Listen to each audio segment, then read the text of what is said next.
शिवाभिवर्षणः ये सहस्रमयुतं पाशा मृत्यो मृत्यायन्तवे तान् यज्ञस्य मायया सर्वा नमयजामहे मृत्यवे स्वाहा मृत्यवे स्वाहा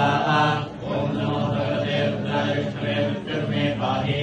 ॐ नमो भगवते रुद्राय विष्णवे मृत्यवे श्रीनिष्टमे कुतुष्टमे स्वरष्टमे योगष्टमे श्रावष्टमे श्रुतिष्टमे ज्योतिष्टमे सुभष्टमे प्राणष्टमे पानष्टमे ध्यानष्टमे सुष्टमे चित्तञ्चमहादीपञ्चमे वाक्यमे मनष्टमे चक्षुष्टमे श्रोत्रष्टमे दक्षष्टमे बलञ्चमहोदष्टमे सहस्रमहाविष्टमे जराजमहात्माचमे कलोष्टमे कर्मचमे वर्मचमे गारितमे सारितमे परोपुंसितमे शरीराणितमे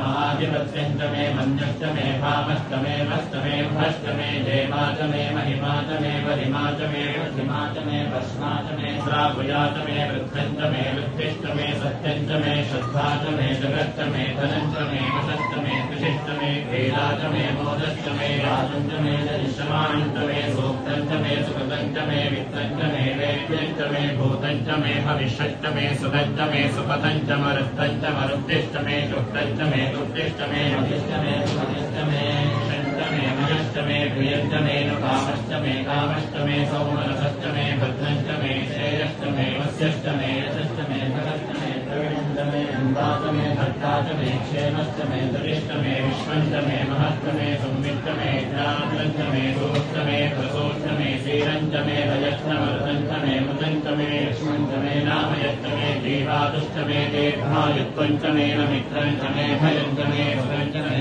जयरञ्चमे सुषाचमे सुदिनञ्चमे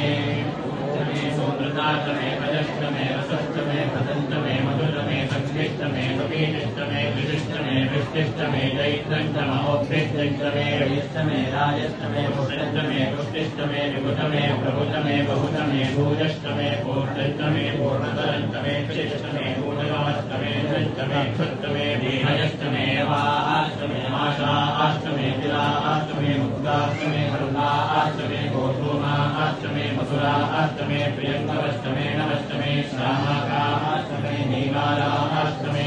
कृष्णाष्टमे मृत्तिकाष्टमे गिरयष्टमे पर्वताष्टमे सिकताष्टमे वनस्पतयष्टमे यष्टमे सीतञ्चमे प्रपञ्चमे श्यामञ्चमे लोहञ्चमे कृष्णमहापष्टमे वीरुधष्टमौरवयष्टमे कृष्णपत्यञ्चमे कृष्णपत्यञ्चमे ग्राम्याष्टमे कृष्णारण्याष्टमे